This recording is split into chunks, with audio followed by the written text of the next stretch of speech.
여러분 한 21일 동안 계속해서 설교 말씀을 해왔기 때문에 목이 대단히 가랬습니다. 오늘 아침에 제 목이 고르지 못한 것을 용서해 주시기 바랍니다. 오늘은 저는 여러분과 함께 영원한 기쁨이란 제목으로 요한복음 16장 20절로 24절에 있는 말씀을 가지고 은혜를 나누고자 합니다. 현대 세계를 사는 사람들은 누구를 불구하고 염려와 근심이 우리의 마음에 가장 무서운 원수라는 것을 잘 압니다. 우리는 어제 갑자기 종합경제시책 발표를 듣고 난 다음 모든 소시민 중산층 사람들의 가슴 속에 찬물을 끼얹는 듯한 염려와 근심의 충격을 받았었습니다.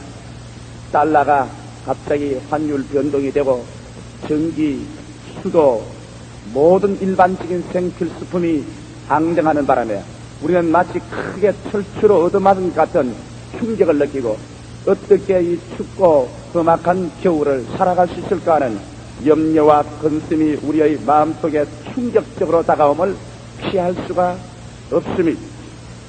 말세가 될수록 온 세계는 점점 더 무서운 염려와 근심의 소용돌이 속에 떨어질 것이라고 주님께서 예언하셨습니다. 사람들은 심지어 바다의 파도 소리만 들어도 그 간담이 녹을 것이라고 성경은 말하고 있는 것입니다. 이와 같은 염려와 근심은 마음의 통일을 깨뜨리고 정신의 분열을 가져오는 것입니다.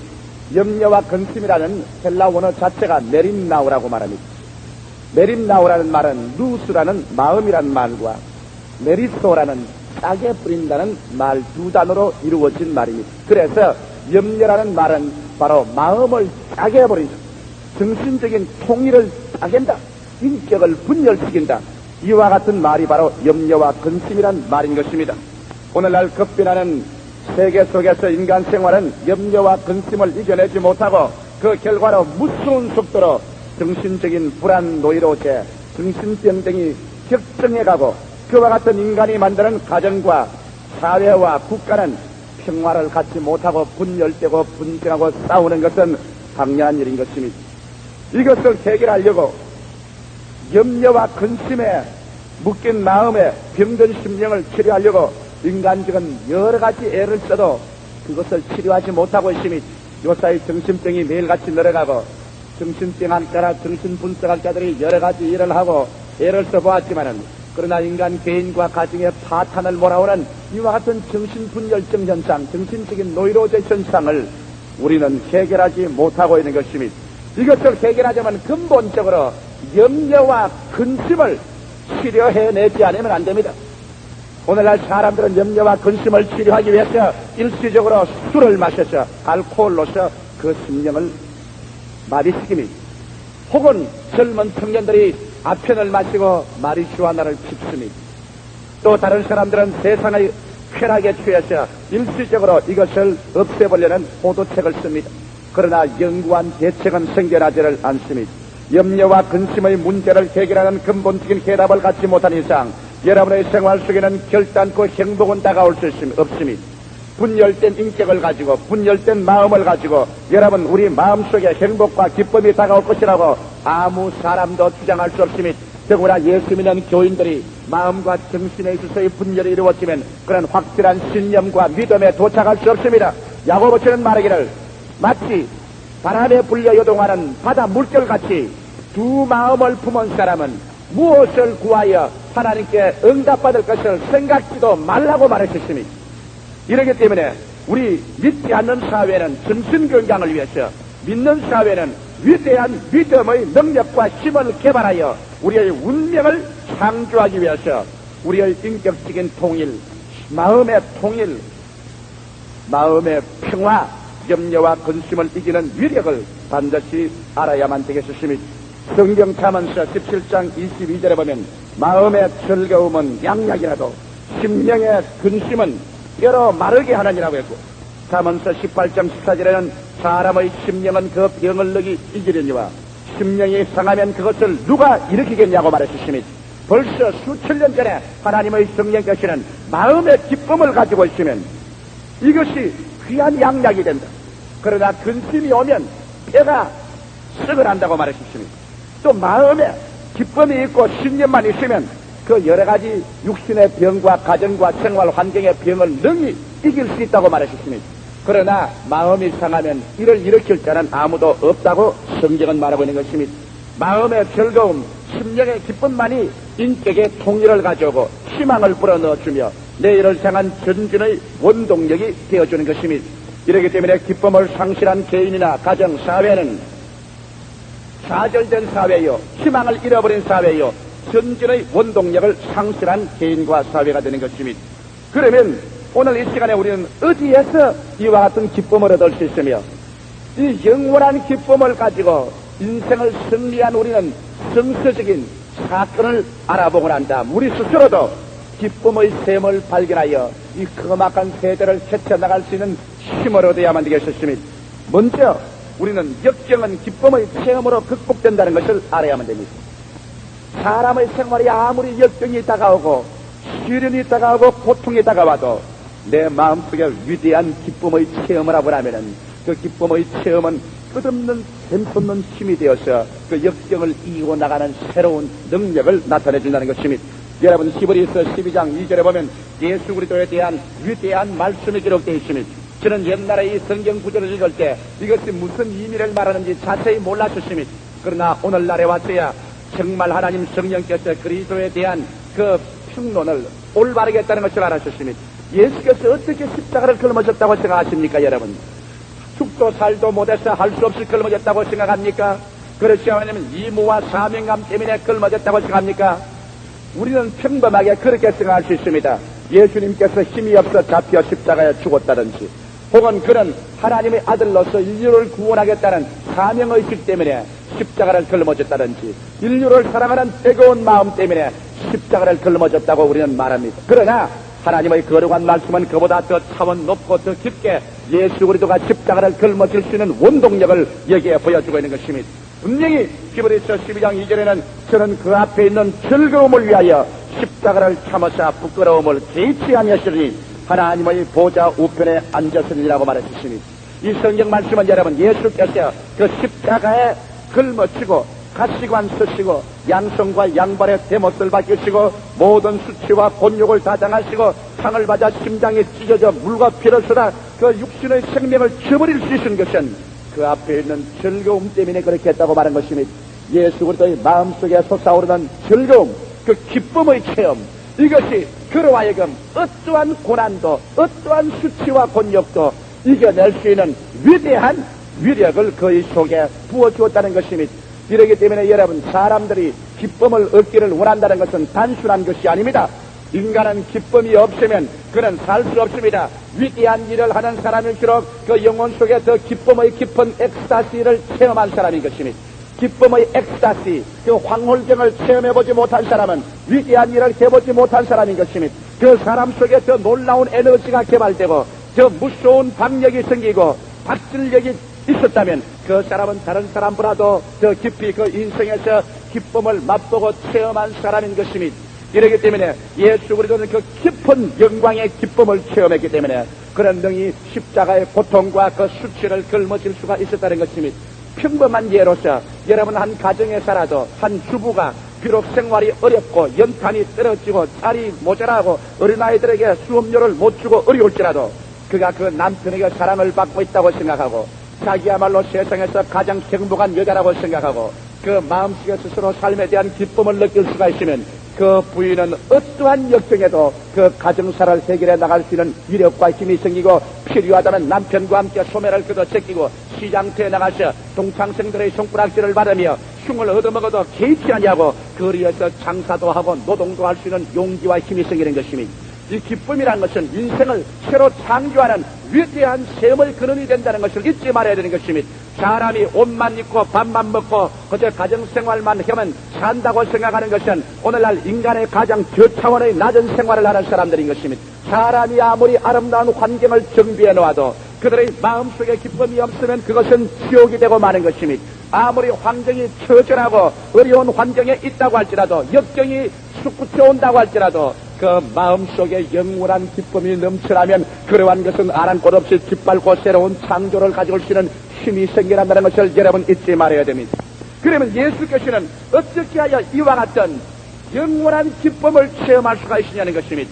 우리 하나님께서는 사람들에게 위대한 일을 시키기 전에 먼저 가장 깊은 기쁨을 체험하게 하는 것입니다. 기쁨을 체험하게 하지 않고서 하나님께서는 역경을 걸머지게 하지를 않습니다. 세상의 수고 전에 먼저 즐거움과 기쁨을 하나님께서는 우리의 영혼 속에 체험하게 하는 것입니다. 예수님께서 저 예루살렘을 향해서 십자가를 걸머지기 위하여 한 발짝 두 발짝 걸어갈 때 있었습니다. 그도 사람이요 하나님이지만 인간의 몸을 썼기 때문에 그 마음의 처절함과 고통과 괴로움과 번뇌는 말할 수가 없었을 것입니다. 그러나 십자가를 걸머지기 전에 하나님은 가장 절정의 기쁨을 예수 그리스도에게 허락해 준 것입니다. 이것이 바로 마가복음 9장 2절로 4절에 있는 변화산상의 체험인 것입니다. 한 번은 예수께서 베드로와 야고보와 요한을 데리시고 높은 산 위에 올라가셨습니다. 세 제자를 두고서 주님께서 그 가운데 서서 기도하는데 갑자기 하늘의 보좌가 열리고 그곳에서 하나님의 찬란한 광채가 그 산 위에 쏟아졌습니다. 어찌나 그 찬란한 광채가 생명으로 충만했던지 육신을 쓰고 있는 베드로와 야고보와 요한은 그 죽은 자같이 무색하게 되어버리고 말한 것입니다. 그 순간에 예수 그리스도의 모습이 변화되기 시작한 것입니다. 그 얼굴은 변하여 찬란한 태양같이 빛나기 시작한 것입니다. 그리고 예수 그리스도의 옷이 얼마나 빛나든지 어떠한 세탁자가 아무리 발레해도 그렇게 희게 할 수 없을 정도로 옷이 흰빛을 발하셨습니다. 그리고 예수 그리스도의 몸에 영광이 충만하고 만왕의 왕이요 만주의 주로서의 그의 모습이 뚜렷해졌습니다. 그러고 난 다음 보니 예수 그리스도의 주위에 모세와 엘리야가 나타나서 그리스도를 보좌하고 예수께서 십자가에 죽었다가 부활하실 것을 낱낱이 보고하고 있습니다. 그러고 난 다음에는 하늘에서 하늘의 음성이 나서 가르기를 이런 내 사랑하는 자여 내 기뻐하는 아들이니 이 말을 들으라는 하나님의 음성이 들렸습니다. 예수 그리스도는 변화산상의 체험을 통해서 그런 하나님께서 끝까지 같이 계신다는 위대한 보증을 얻으셨으며 고난 후에 얻을 말할 수 없는 찬란한 영광을 이미 미리 맛보게 해주심으로 말미암아 그 영광의 스릴, 그 영광의 감격, 그 영원한 만왕의 왕 만주의 주로서의 그 영화로움, 이것을 예수 그리스도에게 십자가 전에 변화산상에서 미리 체험해 주게 하심으로 말미암아 그 큰 기쁨의 체험이 그 다음 변화산에서 내려와서 능히 갈보리 십자가를 향하여 조금도 요동하지 않고 눈하나 깜짝하지 않고 걸어갈 수 있는 용기와 결단과 힘을 제공해 주었던 것입니다. 예수님께서 변화산상의 그 기쁨의 체험이 없었던들 갈보리 십자가의 그 무거운 짐은 걸머질 수가 없었을는지 모릅니다. 그러나 하나님께서는 이 무서운 십자가를 걸머져야 될 것을 알기 때문에 그것을 걸머질 원동력인 위대한 기쁨을 하나님이 허락해 준 것입니다. 우리는 예수 그리스도의 제자의 생애를 한번 살펴볼까요? 예수 그리스도의 제자들이 3년 반년 동안 예수를 따라다니다가 그리스도께서 그들을 버려두고 고아와 같이 내동댕이 치고 주님 십자가에 죽어서 부활 승천해버리고 말한 것입니다. 그리스도를 잃어버린 제자들은 흑공 중에서 모든 인생이 사라지는 것을 보았습니다. 그들의 모든 일생이 허탈에 빠지고 말한 것입니다. 십자가 못 박힌 그 6월절로부터 저 오순절 날이 다가올 50일까지는 인류 역사상에 제자들의 가슴 속에 가장 침통하고 어둡고 절망적인 구름이 짓눌렀습니다. 그들은 예수 그리스도에 대한 소망이 끊어지고 일생에 대한 환멸이 다가와 벽에 부딪히고 말한 것입니다. 그런데도 시시각각으로 로마 사람과 유대인들에게 생명의 위협을 받았습니다. 가족들에게 지탄을 받고 고향으로 돌아갈 수 없으며 친구들에게 조소를 받고 인간으로서 쓰레기더미가 되어버리고 말한 것입니다. 제자들은 정말 내가 설 땅은 어디냐 처참하게 부러질 수밖에 없는 그러한 통곡할 수밖에 없는 처지였습니다. 이럴 때 그들이 예루살렘 마가 요한의 다락방에 모여서 한 열흘 동안 열심히 기도할 때 갑자기 오순절 날을 맞이하게 된 것입니다. 갑자기 하늘에서 큰 바람 같은 소리가 나더니 그들 온 집에 그 바람 소리가 가득하고 불의시같이 갈라지는 큰 불덩어리가 천정에 떨어지더니 이것이 120조각이 나서 각 사람 머리 위에 효와 같이 임하여 있더니 모든 사람들이 갑자기 성령의 충만함을 받게 된 것입니다. 바로 성령 충만의 그 놀라운 엑스타시를 체험하게 된 것입니다. 성령이 그들에게 임하자마자 그들의 어두운 곳의 빛이 절망의 소망이 고아와 같이 된 심령에 하나님께서 우리와 같이 계시다는 임재하심이 그리스도는 죽었다고 생각하는데 살아계신 그리스도가 성령으로 말미암아 그들을 휩싸자마자 그들의 마음속에 다가온 기쁨은 이루 말로 형용할 수가 없었습니다. 제자들의 마음속에 성령이 임하자마자 너무나 기쁘고 너무나 즐거워서 그 기쁨이 용솟음 치자 말자 그들은 모든 핍박을 두려워하지 않게 된 것이며 그들은 로마도 두려워하지 않고 유대인도 두려워하지 않았으며 친구의 조소도 가족들의 배반도 두려워하지 않고 그들의 목숨을 버리는 것도 무서워하지 않았습니다. 잠시 전까지 다락방에서 문고리를 채우고 움츠려 앉았던 그들이 이 기쁨의 놀라운 황홀경인 엑스타시를 체험하고 성신의 충만함이 그들 속에 하나님이 같이 계신 임재하심과 천국의 확실함을 깨닫게 해주자 말자 일제히 일어나서 그들은 방문을 박차고 나가 바깥에 섰습니다. 그리고 모든 사람에게 외쳤으며 너희가 십자가에 못 박여 죽인 그를 하나님께서 살리시사 그를 주와 그리스도로 삼으신다니라. 그래서 너희 보고 듣는 이것을 부어주시나니라. 너희가 각각 회개하여 주 예수 그리스도를 믿고 세례를 받고 죄사함을 받으라. 그리하면 너희들에게도 이와 같은 동일한 선물을 주실 것이다. 이와 같은 담대한 외침이 온 예루살렘 시가지를 누비쳐 갔었으니 세 조그마한 여자 앞에서도 그리스도를 세 번이나 부인했던 베드로가 어디에 그렇게 담대해서 그 많은 사람 앞에 담대한 설교를 하고 그 3,4천 명의 군중들을 이끌어서 예수 앞에 굴복을 시키고 회개를 시키는 그런 기적적인 역사를 할 수가 있었으니 이것은 여러분 다른 것이 아닙니다. 그들의 영혼 속에 성령이 임하심으로 말미암아 충격적으로 체험한 그 깊은 황홀감, 그 깊은 기쁨, 이 기쁨이 샘솟자 그들은 모든 역경을 이길 수 있는 위대한 힘이 그들 속에 솟구쳐 올라왔던 것입니다. 그러므로 오늘날 세계 문제의 해답은 사람들의 마음속에 영원한 기쁨을 갖다 주는 것이 그 해답인 것입니다. 오늘의 가정적인 문제의 해답도 영원한 기쁨을 가정에 가져오는 것입니다. 오늘 부부간의 문제의 해답도 영원한 기쁨을 가져오는 것이 그 문제의 해답인 것입니다. 기쁨이 사라지면 인생은 사라집니다. 기쁨이 사라지면 가정은 파괴됩니다. 기쁨이 사라지면 부부간에 법적으로 맺어서 한 가정의 가정생활하고 있지만 그런 거짓부리요 위선적인 삶에 불과하게 되어버리고 마는 것입니다. 여러분 기쁨이 없는 사회와 국가는 언제나 분열되고 파괴되고 싸우는 세계로 변화되어버리고 마는 것입니다. 이렇기 때문에 우리 인간들에게 지금 가장 필요한 것은 그 영원한 기쁨, 그 깊이 우러나오고 빼앗길 수 없고 사라지지 않은 기쁨, 이것이 우리에게 필요한 것입니다.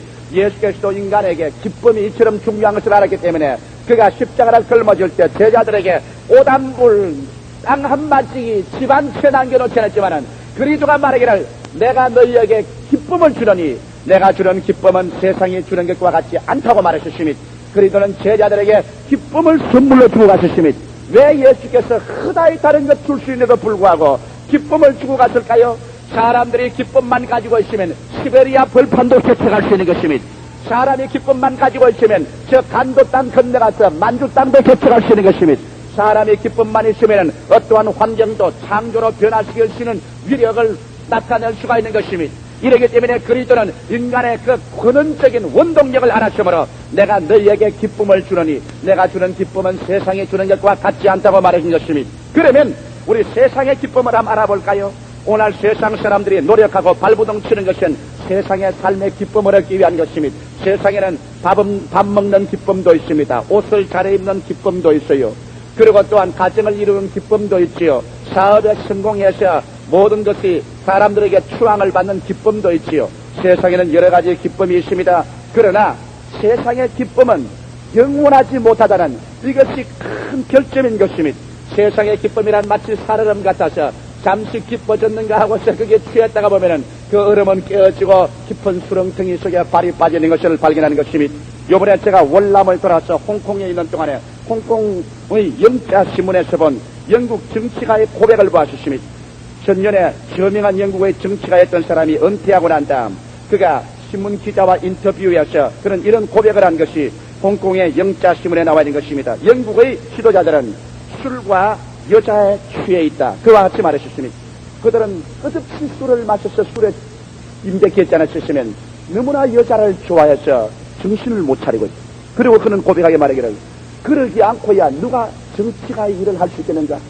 대영 제국의 나라를 이끌어 나가기 위해서 그들이 시시각각으로 당하는 정신적인 압력, 경제적인 압력, 정치적인 압력, 사회적인 압력이 너무나 심하기 때문에 그들에게 잠시 동안의 엑스타시, 황홀경이나 기쁨을 얻지 못하면 도저히 이것을 견뎌내지 못한다.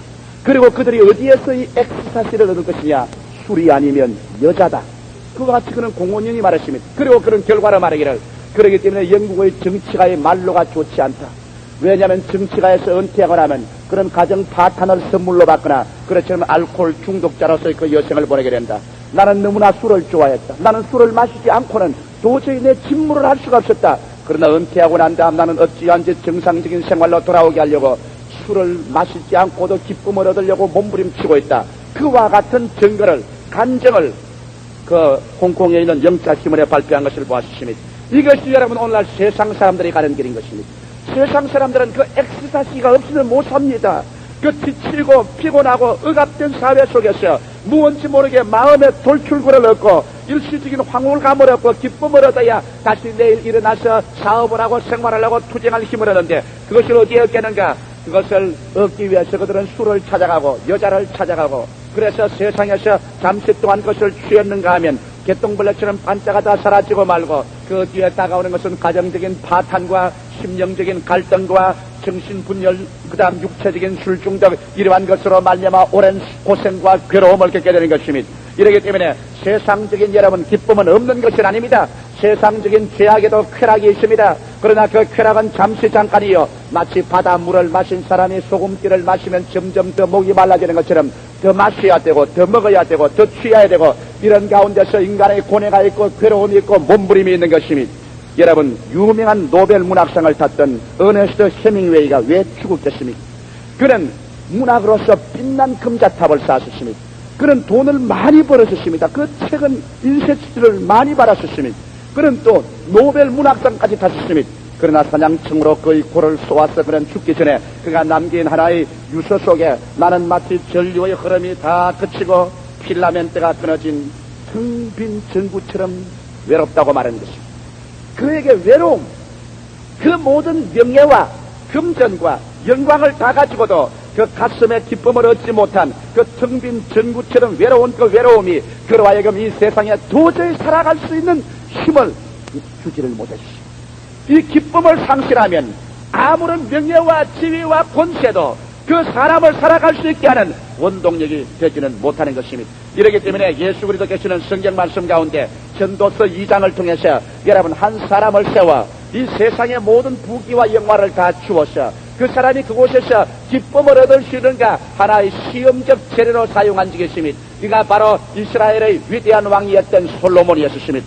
솔로몬은 온 세상에서 태어난 사람 중에 가장 지혜를 많이 얻고 그 다음 그의 능력으로 인간이 누릴 수 있는 부귀와 영화를 다 누렸습니다. 그래서 솔로몬 말하기를 자기를 위해서 토목사업을 일으켰습니다. 집을 짓고 포도원을 짓고 동산을 만들고 과원을 지으며 연못을 파고 노비는 사기도 하고 집에서 나기도 하여 자기의 전대에 있는 모든 사람보다 영화롭게 하고 그런 부귀가 충만하여 소를 기르고 양떼를 많게 하고 온 도에 금과 은과 보배를 다 갖다가 자기 창고에 채웠다고 말했습니다. 그리고는 그는 활락을 위해서 노래하는 남녀들을 많이 갖다 놓고 아름다운 노래를 하게 하고 인생이 좋아하는 처와 첩을 수없이 많이 주었다고 말했습니다. 그러고 난 다음 그는 자기의 일생을 바라보고 전도서 2장 11절에 이렇게 고백했습니다. 그 후에 본즉 내 손으로 한 모든 일과 수고한 모든 수고가 다 헛되도 돼 바람을 잡으려는 것이며 캐아려서 무익한 것이로다. 그래서 그는 전도서 처음 출발부터 결론을 말했습니다. 헛되고 헛되며 또 헛되고 헛되며 모든 것이 헛되도다. 캐아려 사람의 수고가 무슨 유익이 있는가. 처절한 절망을 부러진 것입니다. 희락 극해여 애정다로다. 희락이 극하면 극할수록 그 뒤에 다가오는 슬픔은 더 깊은 것입니다. 오늘날 세상의 기쁨이란 그 뒤에 더 많은 슬픔을 가져오며 세상의 희락이란 그의 정비례에서 더 깊은 공허를 가져오는 것이 오늘 세상의 인정지도만 아니라 여기 성서상에 있었어요. 바로 솔로몬이 체험한 깊은 체험이었는 것입니다. 그렇기 때문에 세상에는 기쁨이 없는 것은 아닙니다. 그러나 세상의 찰나적인 기쁨 뒤에는 더 무서운 공허와 처절한 절망이 소용돌이치고 있다는 이것에 우리 모든 사람들은 몸서리치고 몸부림치지 아니할 수가 없는 것입니다. 그러면 오늘 저는 여러분에게 영원한 기쁨의 처소를 제공해 드리겠습니다. 이 영원한 기쁨을 가진 위에 영원한 기쁨의 셈이 솟아나는 그 위에 우리는 세상에 밥 먹는 기쁨, 옷 입는 기쁨, 부부의 사랑의 기쁨, 가정의 기쁨, 생활의 기쁨을 첨가되면 이것은 금상첨화가 되는 것이옵니다. 할렐루야. 기쁜 것 위에 더 기쁘니 삶이 즐거움으로 살지 않겠습니까? 일생을 살아서 여러분 무엇이 가진 가치 있게 살았다고 생각합니까? 여러분께서 정말 인생을 살 때 죽음의 그 순간에 후회 없이 기쁨을 가지고 나는 즐거움으로 인생을 살았다. 나는 인생을 충만하고 만족스럽게 살았다. 후회할 것이 하나도 없다. 이렇게 죽을 수 있다면 그 사람은 행복한 사람인 것입니다.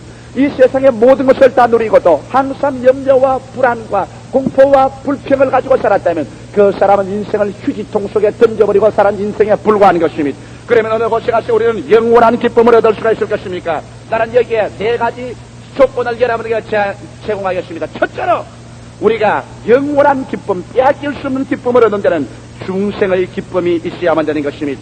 잃었다가 다시 얻고 죽었다가 다시 사는 체험, 바로 이것이 중생의 체험인 것입니다. 니고데모라는 사람이 모든 종교적, 철학적인, 문학적인 소양이 있었지만 그 마음속에 기쁨이 없어 밤중에 예수를 찾아갔습니다.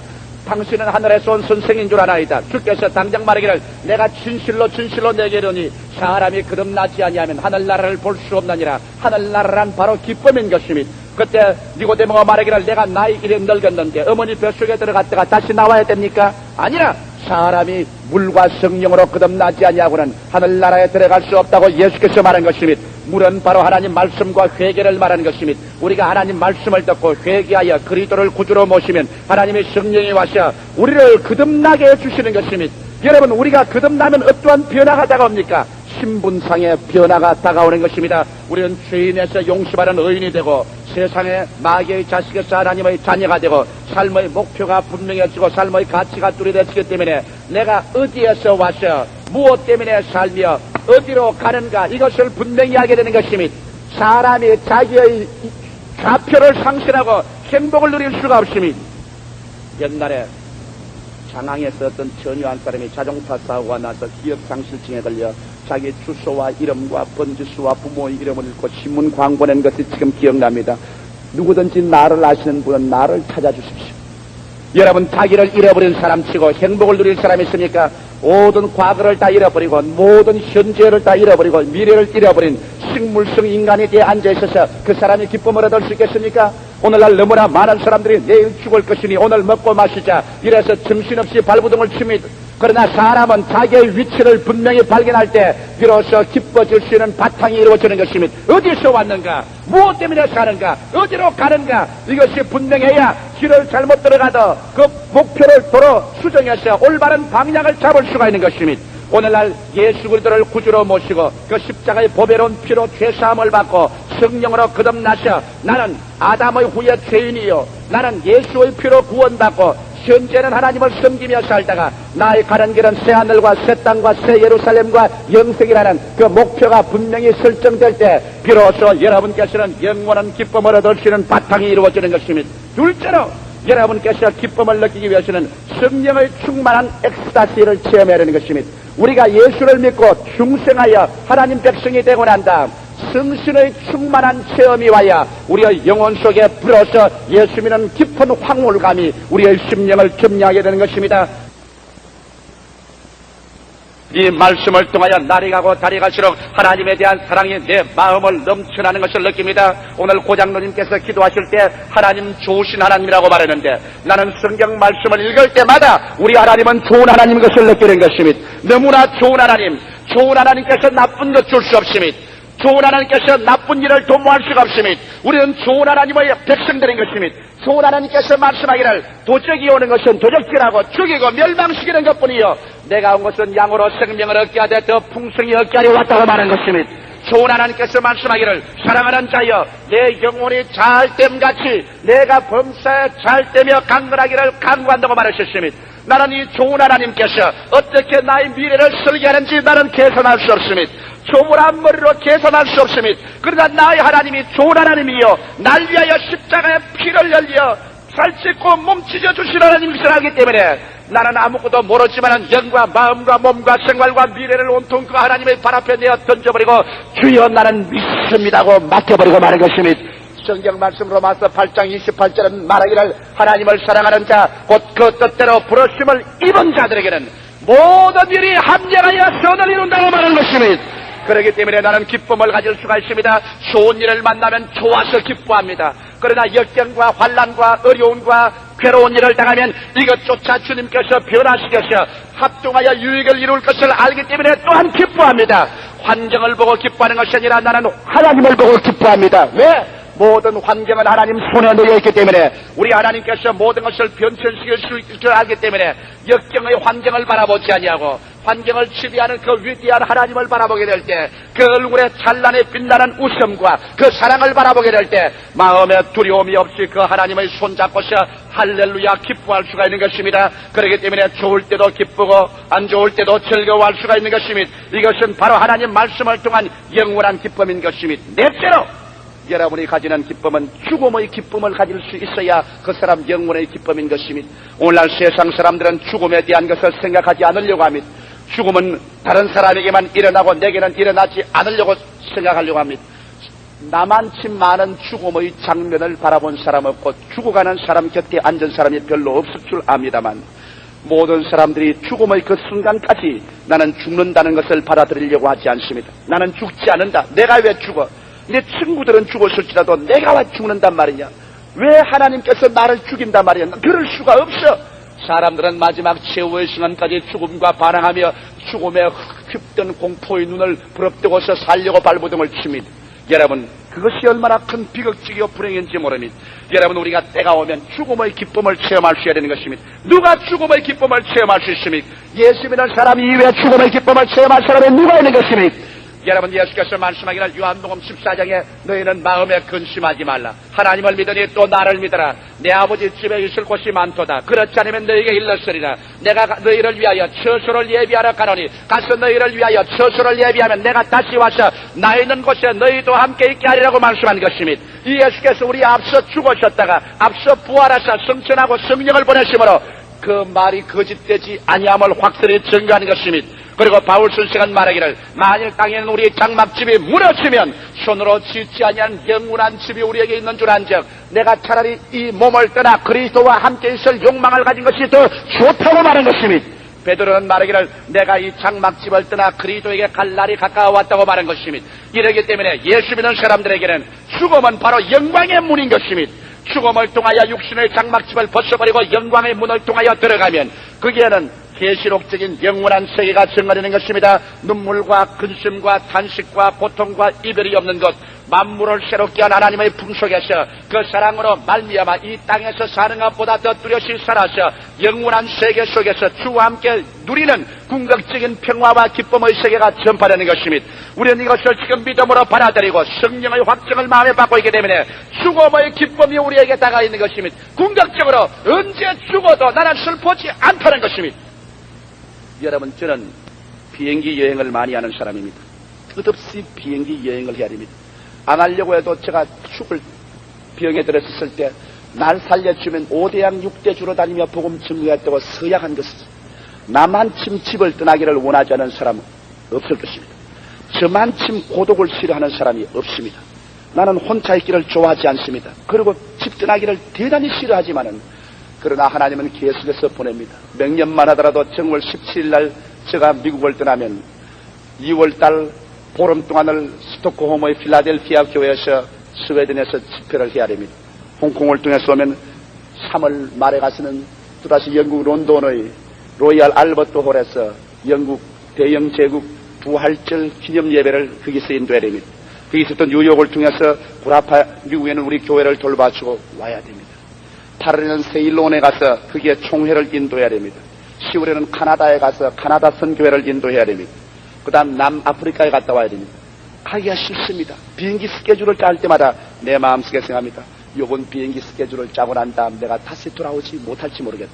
저는 언제나 비행기를 탈 때 가기 전에 우리 집사람을 보고 애들을 한 번 다시 봅니다. 왜? 내가 이번 출발하는 길이 다시는 이 지상에서 당신들을 마지막 부른지 모르겠습니다. 왜? 인간이란 아무것도 보증할 수 없습니다. 요사이같이 사고가 많이 나고 어려움이 많은 것은 무엇을 보증할 수 있단 말인 것입니까? 그러나 언제나 비행기 위에 타고 망망한 대양을 나를 때 내 마음속에 큰 기쁨을 나는 음미합니다. 왜? 언제나 난 나보고 말합니다. 나는 준비되어 있다. 지금 떨어지더라도 준비되어 있다. 지금 가더라도 나는 아무 미련이 없다. 나는 주님 믿고 잘 살았고 하나님 섬기며 잘 살았다. 내가 가더라도 가족들 주님이 돌봐주실 것이고 나는 하나님 나라에 내 처소가 준비되어 있으니 무서울 게 뭔가. 살아있으면 주의 일 할 것이요 가면 하나님 앞에 갈 것이요 살아도 좋고 죽어도 좋고 이렇게 좋은 게 세상에 되십니까? 이거 아무런 두려움이 없습니다. 편안합니다. 기쁩니다. 왜? 죽음의 기쁨이 있다는 것. 이것이 영원한 기쁨의 바탕을 잡습니다. 이러기 때문에 환난이나 공고나 즉시나 위협이나 기근이냐 칼이냐 이 모든 일에 우리를 사랑하는 이로 말미암아 넉넉히 기다리라. 이와 같은 영원한 기쁨이 여러분의 영혼 속에 용수섬치게 될 때 비로소 여러분은 요동치 않는 창조적인 생명력을 가지게 되는 것입니다. 중생의 기쁨, 성령 충만의 황홀감, 하나님의 말씀의 기쁨, 죽음의 기쁨을 우리가 소유하고 나갈 때 비로소 그 다음에 세상에 살면서 출세하는 기쁨은 더 기뻐지고 좋은 집을 산 기쁨은 더 기뻐지고 좋은 음식과 좋은 옷을 먹는 기쁨은 더 감사하고 부부간에 인정이 있으면 더 기쁘고 세상의 영광을 얻으면 더 영화스럽고 영원한 기쁨의 바탕 위에 얻는 기쁨이야말로 더욱 기뻐지고 더욱 영화로워지고 더욱 찬란해지고 이와 같이 기쁨의 분량이 많으면 많을수록 그 사람은 더 충실하게 인생을 살게 되고 더 창조적이 되고 더 승리하게 되고 더 물을 유로 만들 수 있고 더 역경을 극복할 수 있는 위력이 그 속에서 생겨나는 것입니다. 이러기 때문에 예수 믿는 사람들이 머리가 되고 꼴이 되지 않고 위에 있고 아래 내려가지 않고 남에게 구워줄 줄 알고 꾸지 않는다. 이러기 때문에 예수 믿는 서구 문명이 동양보다 훨씬 후진적이지만 일어나 진취적으로 태양을 정복하고 공중을 정복하고 로켓들을 쏘아서 달에 올라가고 하는 진취적인 창조적인 모험적인 일을 할 수 있는 것은 그 사람들이 우리보다 더 깊은 기쁨을 가지고 있었다는 것입니다. 더 약동하는 기쁨을 그리스도의 신앙 가운데서 가지고 있었다는 것입니다. 이러기 때문에 사랑하는 성도 여러분, 오늘날 예수 그리스도의 믿는 사람들을 어느 곳에 백사장에 갖다 놓아도 이 기쁨을 가진 사람 갖다 놓으면 모든 주위 환경을 누르고 일어나서 창조하고 건설하는 이유는 그 속에 말할 수 없는 기쁨을 가지고 있다는 것입니다. 기쁨은 수원지와 같은 것입니다. 수원지가 마르면 모든 농사는 다 실패하고 마는 것입니다. 이와 같이 마음의 기쁨의 샘을 잃어버리면 삶의 농사는 모두 실패하고 마는 것입니다. 세상의 모든 샘은 터진 샘물뿐입니다. 기쁨의 물을 담아 놓지를 못합니다. 오직 영원한 기쁨의 샘은 갈보리 십자가의 예수님을 통하여 아버지의 품에 안길 때 그 속에서 터져나오고 영원히 넘칠거리며 충만히 넘쳐나오는 생명의 기쁨이 여러분의 것이 될 수가 있습니다. 다 같이 고개 숙이시기 바랍니다. 한 사람도 움직이지 마시고 여러분 고요히 고개 숙이시기 바랍니다. 우리는 울면서도 한평생, 웃으면서도 한평생 살아갑니다. 이 세상에 태어났다는 것은 던져 주어진 운명적인 사실입니다. 이것을 부인할 수는 없습니다. 여러분과 내가 다 인생을 살아가면서 어떠한 사람은 슬픔 가운데 파괴적이고 패배적인 인생을 살고 다른 사람은 똑같은 세계 가운데 큰 기쁨으로 역경을 변화시키며 창조하며 생산하며 진취적으로 사는 사람도 있습니다. 이러한 기쁨은 예수 그리스도를 구주로 모시고 아버지의 품에 안긴 영원한 기쁨의 샘을 얻기 전에는 이러한 기적은 일어나지 않습니다. 세상의 기쁨은 터지는 물에 담기는 물이요 잠시 있다 다 스며가 버리고 마른 모래사장밖에 남는 것이 없습니다. 오늘 여러분은 영원한 기쁨을 가지고 있습니까? 금세 안심 내세 동락. 이 기쁨은 여러분 현세에서 영원한 운명까지 연결되는 기쁨인 것입니다. 아직 예수를 구주로 믿지 않고 구원받지 않은 사람은 이와 같은 기쁨을 갖고 있지 못합니다. 이와 같은 기쁨을 갖고 있지 못한 사람은 인생을 살 때 그만큼 충실하게 살지 못한 사람이 되고 마는 것입니다. 인생은 얼마나 깊이 느끼며 체험하며 기쁨을 맛보며 살았는가, 이것이 여러분의 승패를 결정하는 것입니다. 아직 나는 예수를 믿지 않습니다. 나는 잘못 믿어서 타락했습니다. 오늘 돌아와서 참 기쁨의 샘을 얻고 승리하기를 원합니다 하시는 분은 제가 기도해드리겠습니다. 그런 사람은 이 자리에 고요히 일어나 주시기 바랍니다. 나는 아직 예수를 믿지 않습니다. 그러나 오늘 처음 예수를 믿기를 원합니다. 믿다가 타락해서나 돌아오기를 원합니다. 예수를 구주로 모시고 세상에 얻지 못한 기쁨의 샘을 얻고 구원을 받고 나도 승리의 생활을 살기를 원합니다. 날 위해서 기도해 주십시오 하시는 분은 그 자리에서 결단을 내리십시오. 그런 사람 위해서 제가 기도해 드리겠습니다. 오늘 이 시간에 하나님께서 부르시면 여러분 대답하십시오. 이 길만이 참으로 잘 사는 길입니다. 제가 오늘 여러분께 전하는 것은 종교도 아니요 철학도 아닙니다. 인생을 참으로 사는 길인 것입니다. 오늘 여러분이 내린 이 결단은 영원히 여러분에게 위대한 선물이 되실 것입니다. 일어나신 여러분은 가슴에 손을 얹어 주시기 바랍니다. 우리 생명의 근원 되시는 그리스도 앞으로 제가 인도해 드리겠습니다. 제가 여러분 기도하는 이 기도를 여러분 소리내어서 따라해 주시면 이 기도는 여러분이 그리스도와 새로운 언약과 계약 속에 들어가는 기도가 되는 것입니다. 사랑하시는 예수님, 저는 방랑자였었습니다. 어디서 와서 무엇 때문에 살며 어디로 가는지 알지 못하고 내려왔습니다. 오늘 하나님께서 저를 불러주시니 감사합니다. 빈손 든 이대로 못난 이대로 주님 앞에 나왔습니다. 예수 그리스도를 구주로 모셔드립니다. 십자가에 흘리신 보혈로 저 일생을 씻어주시옵소서. 예수님, 제 구주가 되어 주시옵소서. 오늘 이 시간부터 예수님을 믿습니다. 그리고 아버지께 나아갑니다. 저를 구원해 주시니 감사합니다. 오늘 이 시간부터 영원한 기쁨을 소유하고 나가게 하옵소서. 예수님 이름으로 기도합니다. 아멘. 제가 기도해 드리겠습니다. 아버지 보시옵소서. 여기 방랑하던 당신의 자녀들이 하나님의 부르심을 받고 이 자리에 서서 주님을 구주로 모셔드리고 아버지를 찾아 나왔사오니 영원하신 아버지여 보좌에서 생수의 강둑을 열어 제껴 주시옵소서. 저들의 마음속에 성령으로 말미암은 중생의 기쁨, 성령 충만의 기쁨, 말씀의 기쁨, 죽음의 기쁨, 이 모든 하늘나라의 근원적인 기쁨이 솟구쳐 올라오게 하여 주시옵소서. 구원의 기적이 저들의 심령에 충만하게 도와주시옵시고 하늘의 영광이 저들을 채워지게 하여 주시옵소서. 오 아버지, 이 기쁨을 가지고 살게 도와주시고 이 즐거움을 가지고 승리하게 하여 주시옵소서. 예수 그리스도 이름으로 축원하고 기도하옵나이다. 아멘.